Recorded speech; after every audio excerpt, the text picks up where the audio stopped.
वंदे मातरम। आप देख रहे हैं बिहार झारखंड और मैं हूं आपके साथ आयुषी गुप्ता। चलिए खबरों की शुरुआत करते हैं। अखिल भारतीय कांग्रेस कमेटी के पूर्व अध्यक्ष सांसद राहुल गांधी के विरुद्ध प्रवर्तन निदेशालय के द्वारा पक्षपात पूर्ण कार्रवाई के खिलाफ राष्ट्रव्यापी घेराव कार्यक्रम के तहत झारखंड प्रदेश कांग्रेस कमेटी के तत्वाधान में कांग्रेस मुख्यालय सहित सभी जिला मुख्यालयों में धरना दिया गया। डीसी के माध्यम से राज्यपाल को ज्ञापन सौंपा गया। पूरे देश में प्रवर्तन निदेशालय कार्यालय का घेराव कर प्रदर्शन किया गया, लेकिन रांची में निषेधाज्ञा लागू रहने की वजह से कांग्रेस मुख्यालय में ही धरना आयोजित किया गया ताकि कानून का उल्लंघन न हो।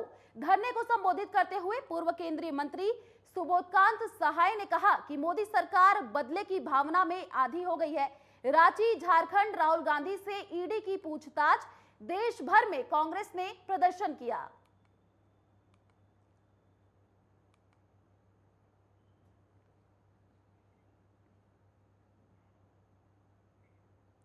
दिल्ली में ईडी की राहुल गांधी से पूछताछ करने पर देश में राजनीति गर्म है। इसी मसले पर रांची से बीजेपी विधायक सीपी सिंह ने कहा कि ईडी की कार्रवाई पर कांग्रेसियों ने पूरे प्रदेश भर में प्रदर्शन किया है, जिसका कोई मतलब नहीं बनता है। बीजेपी विधायक सीपी सिंह ने कहा कि कांग्रेस ईडी पर दबाव बना रही है।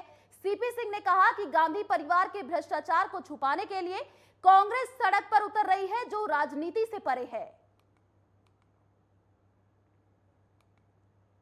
कांग्रेस के पूर्व अध्यक्ष श्रीमान राहुल गांधी जी को आज अपने दफ्तर में पूछताछ के लिए बुलाया है और यह पूछताछ भ्रष्टाचार के मामले में कांग्रेस ने देश के बड़े बड़े अपने नेताओं को दिल्ली में बुलाया और साथ ही पूरे देश के अंदर पूछताछ के खिलाफ अपने कांग्रेसियों को धरना प्रदर्शन करने के लिए कहा है। गुमला जिला के घाघरा ब्लॉक की गरीब परिवार की बेटी सुप्रीति कच्छप के खेलो इंडिया प्रतियोगिता में हरियाणा में गोल्ड मेडल जीतने के बाद वापस आने पर आपको बता दें कि जिला प्रशासन द्वारा उसका सम्मान समारोह किया गया। साथ ही आपको यह भी बता दें कि जिला के उपायुक्त सुशांत गौरव ने अपने कार्यकाल कक्ष में बुलाकर उसे सम्मानित किया। इस दौरान सुप्रीति की मां और भाई के साथ ही वो कोच भी मौजूद थे, जिनके कारण आज सुप्रीति इस मुकाम पर पहुंची हैं। डीसी सुशांत गौरव ने सुप्रीति को शॉल उड़ाकर और गुलदस्ता देकर सम्मानित किया। उन्होंने कहा कि यह गौरव की बात है कि सुप्रीति जैसी प्रतिभावान खिलाड़ी गुमला जिले की बेटी है। उन्होंने सुप्रीति को कहा कि वो केवल खेल में ध्यान दे। साथ ही उन्होंने कहा कि जीवन में अब उसे खेल के अलावा किसी बारे में नहीं सोचना चाहिए। इस अवसर पर सुप्रीति की मां ने कहा कि उसने कभी सोचा भी नहीं था कि उसकी बेटी के कारण उसे डीसी के कार्यालय में बुलाकर सम्मानित किया जाएगा।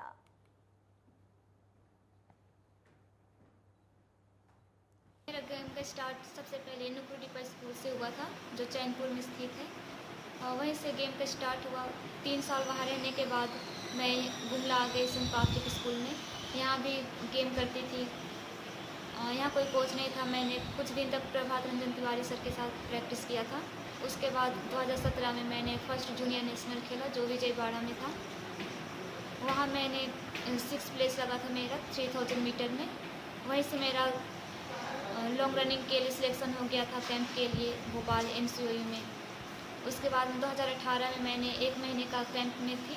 मैं आया था तो SGF प्रतियोगिता के दौरान इसका मैंने रेस देखा और तभी मुझे लगा कि लड़की आगे कुछ करेगी, तो मैंने पर्सनल इंटरेस्ट लेकर के इसके ऊपर ध्यान देना शुरू किया।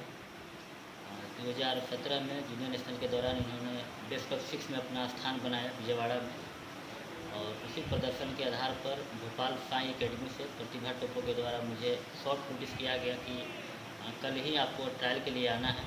मैं इसे निजी खर्चे पर पहली बार हवाई जहाज़ पर बैठा करके इसको ले गया।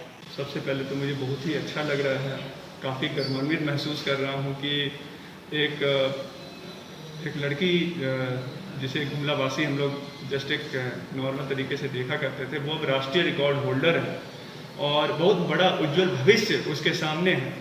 तो ये एक सौभाग्य हम लोग सभी का कि हम लोग देख रहे हैं अपने आँख के सामने एक स्टार को, एक स्पोर्ट्स स्टार को देख रहे हैं। और हम लोग ये आशा करते हैं कि ये अननेसेसरी अपने ऊपर एक्सपेक्टेशन का बोझ नहीं रखते हुए एंजॉय करें अपने प्रोसेस को, अपने पैशन को, जिस चीज़ के पीछे वो लगी हुई है, और बहुत ऊंचाइयों तक जाएं। ये इंस्पिरेशन बने उन सभी बच्चों के लिए, उन सभी पेरेंट्स के लिए, जिनके लिए हम लोग सभी आशा करते हैं कि पढ़ाई के साथ साथ खेल का महत्व देना जो है वो कितना नेसेसरी है, कितना ज़रूरी है, वो अब जाने लोग इसको। देवघर एयरपोर्ट पूरी तरह बनकर तैयार है। बीते दिन देवघर एयरपोर्ट में इंडिगो फ्लाइट 320 की सफल लैंडिंग और टेक ऑफ कराया गया, जिसके बाद देवघर एयरपोर्ट के उद्घाटन को लेकर लोगों में उम्मीद और बढ़ गई। वहीं आज झारखंड के पूर्व मुख्यमंत्री देवघर पहुंचे, जहां उन्होंने एयरपोर्ट के काम का जायजा लिया, साथ ही एयरपोर्ट के कामों पर संतुष्टि भी जताई। रघुवर दास ने बताया कि संभवतः देश के प्रधानमंत्री नरेंद्र मोदी 12 जुलाई को इस एयरपोर्ट का उद्घाटन करेंगे। वहीं बाबा नगरी में एयरपोर्ट बन जाने से श्रद्धालुओं को काफी राहत भी मिलेगी। इसके साथ ही उन्होंने बताया कि 10 लोग प्रत्यक्ष और अप्रत्यक्ष रूप से लोगों को भी रोजगार मिला। अप्रोच सड़क को लेकर रघुवर दास ने बोला कि एयरपोर्ट का उद्घाटन पहले ही हो जाता अगर सरकार ढाला रवैया नहीं अपनाती और जल्द से जल्द एयरपोर्ट अप्रोच सड़क का निर्माण करा देती। हालांकि अब उन्होंने ये साफ कर दिया कि 12 जुलाई को एयरपोर्ट का उद्घाटन नरेंद्र मोदी के द्वारा किया जाएगा।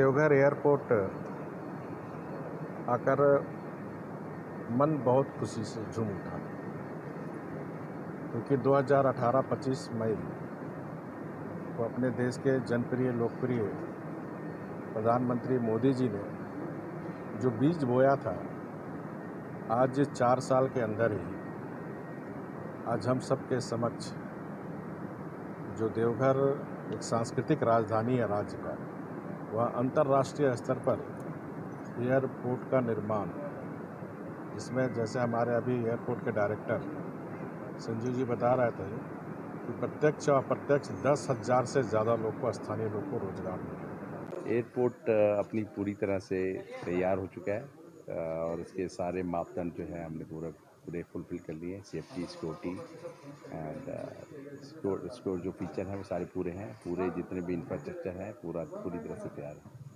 उद्घाटन की कब तक संभावनाएं हैं सर? क्या प्रधानमंत्री नरेंद्र मोदी पहुंचे हुए हैं?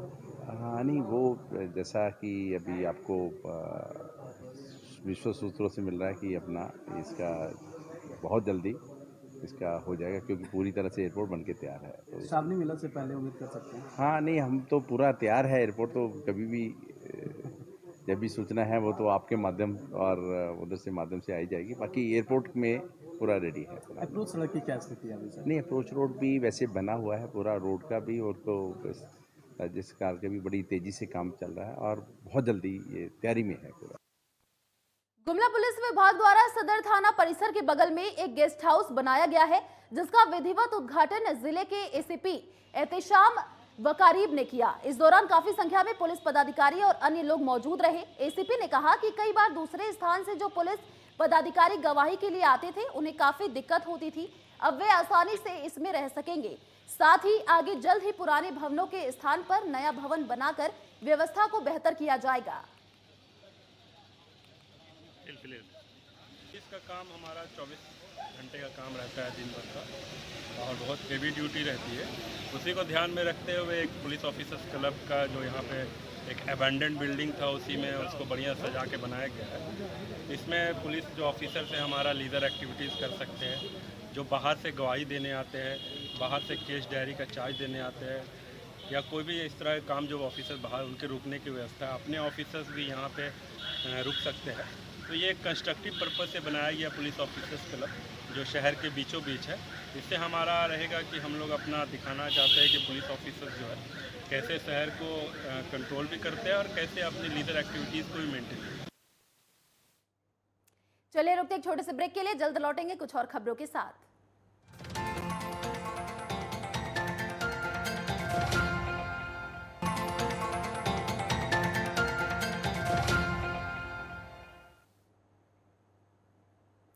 ब्रेक के बाद आपका स्वागत है। चलिए बढ़ते अगली खबर की ओर।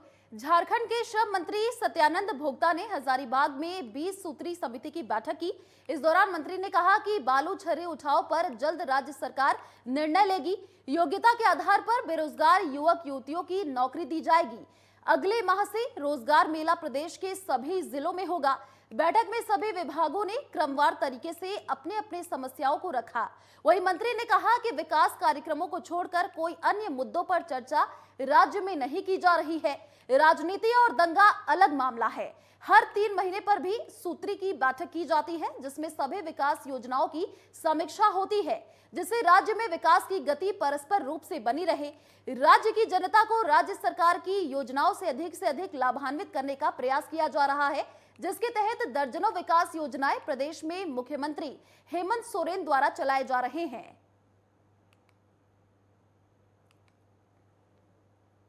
बालू छर्री के विषय में सरकार बहुत जल्द निर्णय लेगी, क्योंकि अभी तो बरसात भी है और अभी 10 तारीख से साथ रोक भी है। क्या मैडम 10 तारीख तक से रोक नहीं है, अगर बरसात तो बालू निकलेगा नहीं। तो 15 अक्टूबर तक रहेगा ना? 15 अक्टूबर तक। हाँ। और जहाँ तक श्रमिक का सवाल है, तो हम लोग श्रमिकों को योग्यता के अनुसार हम लोग हर एक जिला में रोजगार मेला लगाने जा रहे हैं 8 तारीख से। और जैसा योग्यता होगा उसको हम लोग, किसी छोटा कंपनी हो, बड़ा कंपनी हो, सरकारी हो, गैर सरकारी हो, कहीं न कहीं उनको हम लोग रोजगार से जोड़ने का काम करेंगे। पश्चिम बंगाल से खदेड़े गए 60 से 70 जंगली हाथी रविवार की रात जमशेदपुर के चाकुलिया प्रखंड की सीमा में घुस आए।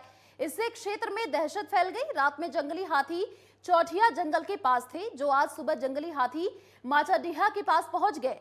वन विभाग क्विक रिस्पांस टीम हाथियों पर नजर बनाए हुए है।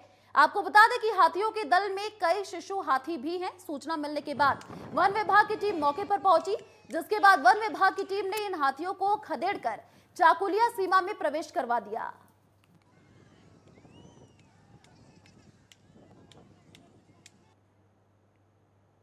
हजारीबाग शहर के इंद्रपुरी चौक स्थित city life care nursing home में 21 साल इंटर के छात्र की मौत हो गई।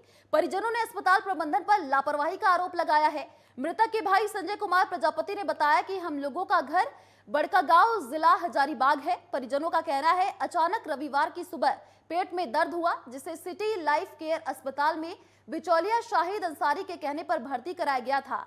इलाज के लिए 1.5 लाख रुपए की मांग की गई, जिसकी भुगतान समय पर किया गया, फिर भी छात्र की मौत हो गई। परिजनों ने बताया कि गलत इलाज के कारण मेरे भाई की मौत हुई है। मामला यहाँ पे था कि पेट में दर्द था।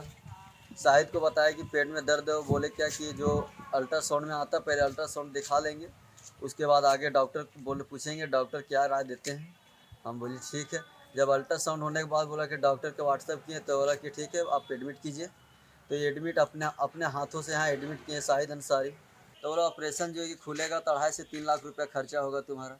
हम बोले कि अभी तुमको 1 घंटा, बोले 1.5 लाख रुपया कम से कम तुमको मौजूद करना पड़ेगा, तभी तुम्हारा खुलेगा पेट, और ऐसे नहीं छोड़ेंगे। गुमला सदर थाना क्षेत्र के सिलाफारी में ऑटो पलटने से हादसा हो गया, जहां ऑटो में बैठ लोगों की गंभीर चोटें आई हैं, जहां घायलों को नजदीकी अस्पताल में भर्ती कराया गया है। ऑटो में महिला समेत 3 लोग बैठे हुए थे, जहां तीनों घायलों का अस्पताल में इलाज जारी है। गुमला झारखंड ऑटो पलटने से यह हादसा हुआ।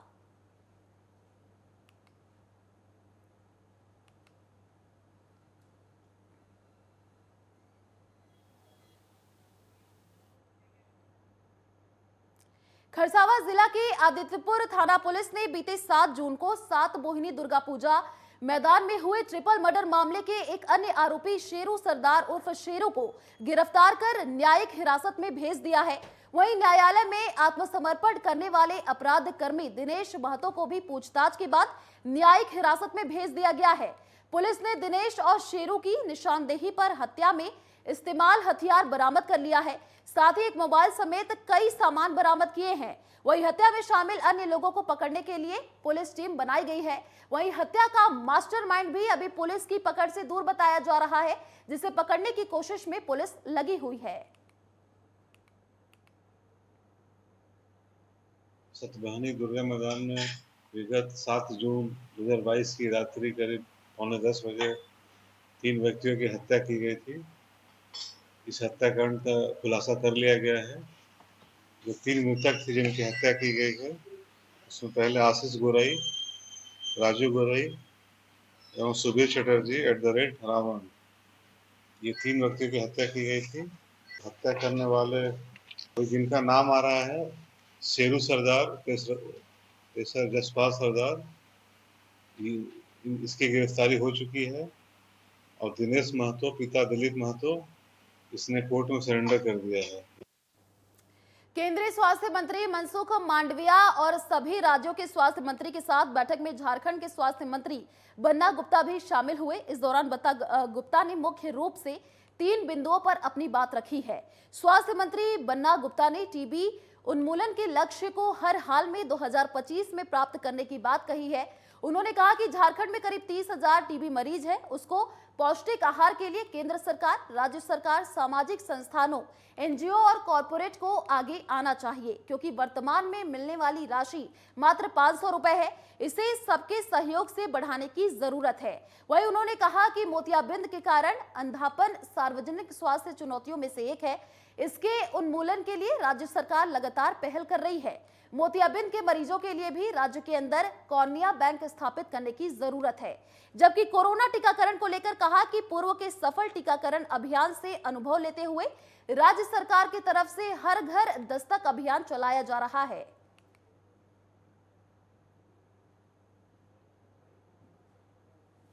केंद्रीय स्वास्थ्य मंत्री जी ने आज 3 विषय पर मुख्यतः वीडियो कॉन्फ्रेंसिंग रखा है। एक तो टीबी की जो समस्या है, टीबी को हमको समाप्त करना है, टीबी उन्मूलन 2025 तक समाप्त करना है। हमारे यहाँ टीबी के करीब 30,000 के लगभग मरीज हैं।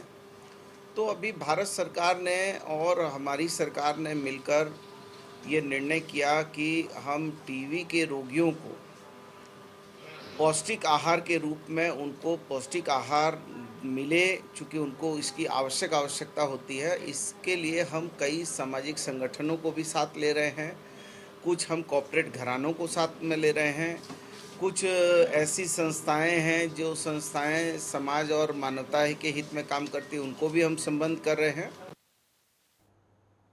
10 जून को राजधानी रांची में हुई हिंसक झड़प पर मुख्यमंत्री हेमंत सोरेन ने कहा कि इस घटना के बाद हम सभी को संभलकर और सूझबूझ के साथ चलने की आवश्यकता है। मुख्यमंत्री ने कहा ये शहर जंग का मैदान नहीं है। हेमंत सोरेन ने कहा कि वर्तमान परिस्थितियों को देखते हुए हमें हर एक कदम संभलकर बढ़ाने की जरूरत है। कई जगहों से आप सबको, हम सबको कई विचलित करने वाली खबरें भी सुनने को मिलेगा और कई चीजें देखने को भी मिलेगा। आज कहीं ना कहीं हर खबर, हर चलचित्र में कुछ न कुछ हिडन एजेंडा छुपा हुआ प्रतीत होता है। हमें उसे देखने की आवश्यकता है।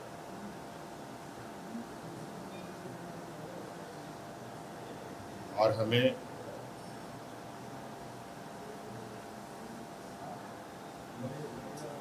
इस देश के संविधान को और इस देश के लोकतंत्र को आज की इस विकट परिस्थिति में और इस विकट परिस्थिति से बचाने की आवश्यकता। चलिए फिलहाल इस बुलेटिन में इतना ही। देश और दुनिया की तमाम बड़ी खबरों को देखने के लिए आप देखते रहिए नेटवर्क 10। जय हिंद।